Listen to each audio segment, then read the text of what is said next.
Well, hey, welcome back to Lakeway Daily, your daily time of encouragement and focus. Today is Good Friday. It's the saddest, most solemn, darkest time in our Christian calendar.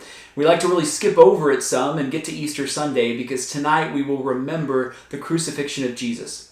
We hope that you'll join us on the main Christ UMC YouTube page at 7 o'clock for a Good Friday service. But today I wanted to reflect a little bit on John chapter 18 and how the crucifixion is really the culmination of Jesus' political vision.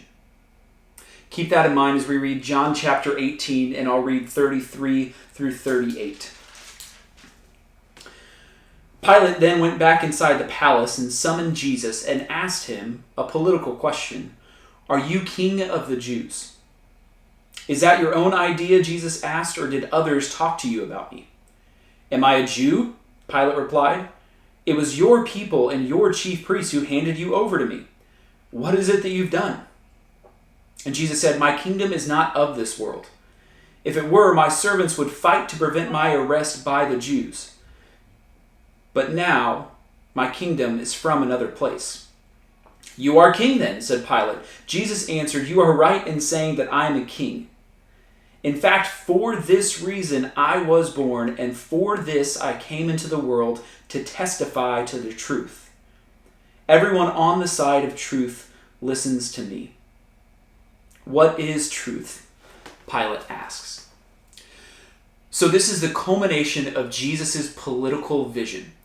So he's dealing with the governmental authorities, he's wrestling with them, they ask him a politically charged question, "Hey, are you king?" And I know as soon as I said earlier on in this video that this was a part of Jesus' political vision, some of you might have felt a little bit of heartburn in that. If you grew up in the United States, then you've probably been born with this idea of the separation of church and state, where we say functionally, hey, keep your church out of my politics and I'll keep my politics out of your church. And I think that's a foundational principle of our nation. I think it's very good and allows us to thrive and have freedom of religion. But Jesus' mission was inherently political. Everything that he did was to help us rethink and reconfigure what it means to be people and what it means to be leaders. And so here he's saying, my kingdom is not of this earth. You wanted me to be a king of this earth, but I'm not. Many people back then and even then today have a hard time following Jesus because they want him to be the typical king that we know. To go and to rule from a throne and to make orders and to make it all right. But Jesus says, no. The way you think about politics, the way you think about power is not my vision of what it means to be political. Instead of traditional politics that are all about power, Jesus in this scene and throughout his ministry shows that true politics, because he is the true king, is not about power, but it's about submission, it's about service, and it's about sacrifice. Jesus completely shapes our entire thinking around this. The great late Mennonite scholar John Howard Yoder put it this way. Jesus gave them a new way to deal with offenders by forgiving them. He gave them a new way to deal with violence by suffering. He gave them a new way to deal with money by sharing it. He gave them a new way to deal with the problems of leadership by drawing on the gift of every member, even the most humble. He gave them a new way to deal with a corrupt society by building a new order, not by remaking the old.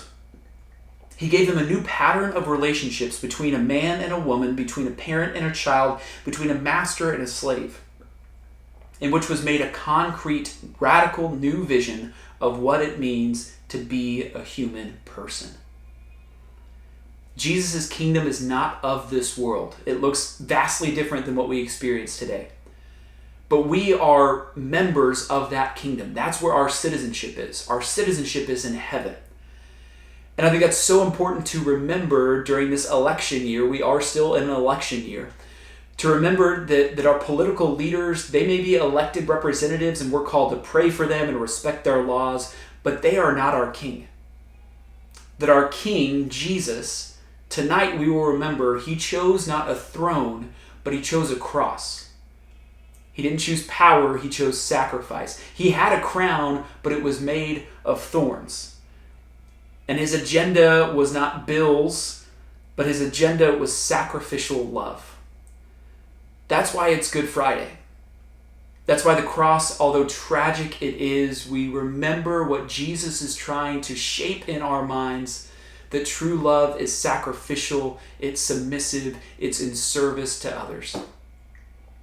Hey, again, I hope you will join us tonight at 7 o'clock for Good Friday. It's a somber service, it's a sad service, but the darkness of it makes the brightness of Easter morning so much brighter.